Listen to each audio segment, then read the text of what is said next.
Assalamualaikum warahmatullahi wabarakatuh. Saya Nur Fadila Aisyah Risti, Teknik Arsitektur 2015. Saya akan mempresentasikan proposal saya yang berjudul Transit Oriented Development Makassar Maros. Kabupaten Maros yang berada di Provinsi Sulawesi Selatan merupakan wilayah strategis yang memiliki hubungan erat dengan wilayah lainnya di Provinsi Sulawesi Selatan, khususnya Kota Makassar.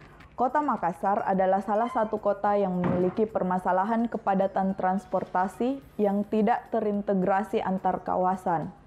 Dengan kondisi demikian, menjadikan aktivitas masyarakat sehari-hari semakin meningkat, sehingga membutuhkan akses serta mobilitas yang tinggi. Persoalan transportasi dan ketidakefisienan antara terminal yang ada sekarang ini menimbulkan transportasi dari terminal, bandara, pelabuhan yang tidak teratur dengan maksimal, sehingga menuntut pengelolaan dan manajemen yang terus meningkat dari segi sarana dan prasarana.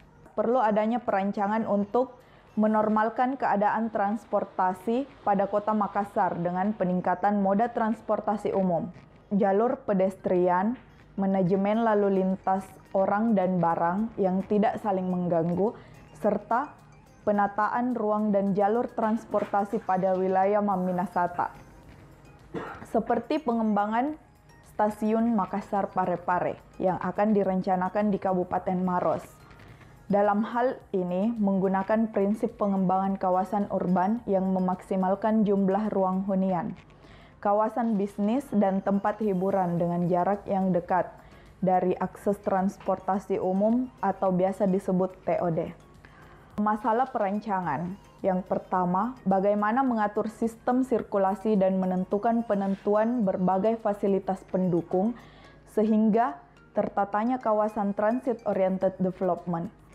Yang kedua, bagaimana mengefisienkan transportasi dari terminal, bandara, dan pelabuhan dalam satu kawasan. Yang ketiga, bagaimana menerapkan pendekatan arsitektur simbiosis dalam perencanaan transit oriented development.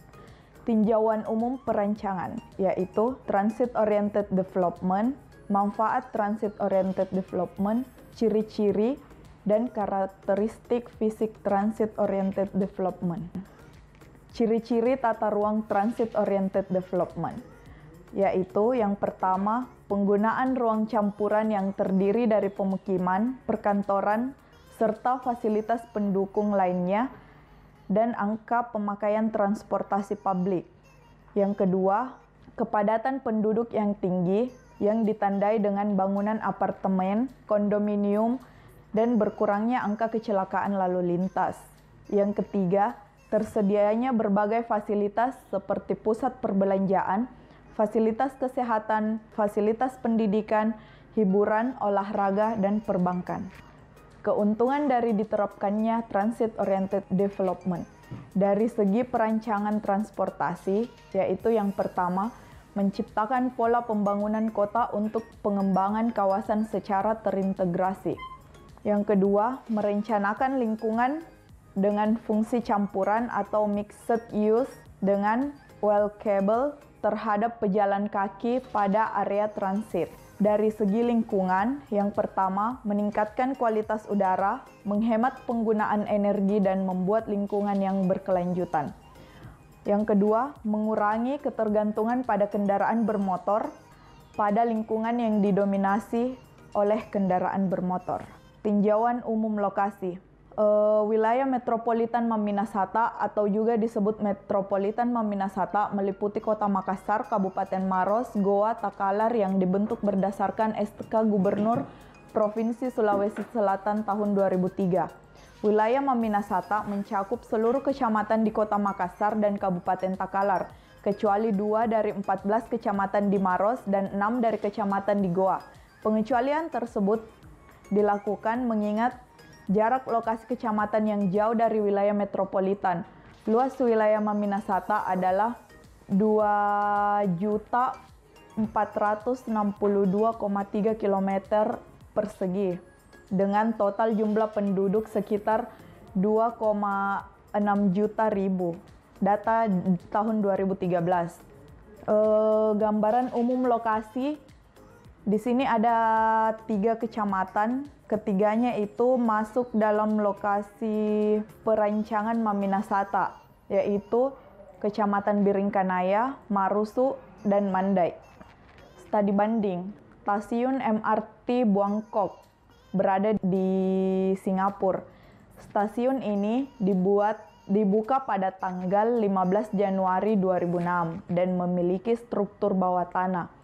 Stasiun ini juga menyediakan fasilitas khusus penyandang untuk memudahkan para penyandang difabel melakukan aktivitasnya. Pada stasiun ini terdapat 2 rel kereta api dan antar mode penghubung taksi serta bus. Studi banding yang kedua adalah West Kowloon, Hong Kong. Ini adalah stasiun bawah tanah terbesar yang berada di Hong Kong. Dirancang oleh Andrew Broberg dari AEDAS, dan desain dari stasiun Kowloon ini mengusung konsep modern dan futuristik. Garis-garis panel kaca yang disusun secara simetris dan terstruktur ini mengibaratkan kedisiplinan transportasi di Hong Kong yang tepat waktu. Tinjauan umum tema, arsitektur simbiosis. Ciri-ciri arsitektur simbiosis, yaitu dari masa lalu ke masa depan. Maksudnya adalah dalam penggunaan material dalam perancangan Kiso Kurokawa, beliau menggunakan bahan atau material secara bertahap, mulai dari dasar batu alam hingga paling atas aluminium. Yang kedua itu pencampuran 2 budaya, yaitu budaya Jepang dan Eropa.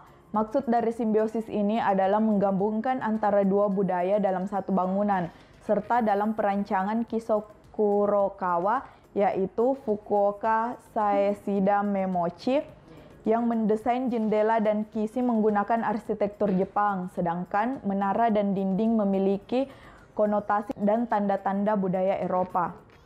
Yang ketiga, menyeratakan atau menyeimbangkan antar keseluruhan dan bagian tanpa adanya bagian yang lebih unggul. Studi banding tema, yaitu yang pertama Melbourne City, yaitu pusat perbelanjaan terbesar dan kantor transportasi umum di kota Melbourne, Australia. Yang kedua, The Hiroshima City of Contemporary Art, adalah museum seni di kontemporer kota Hiroshima, bertempat di salah satu bangunan terbaik di Hiroshima. Terima kasih. Wassalamualaikum warahmatullahi wabarakatuh.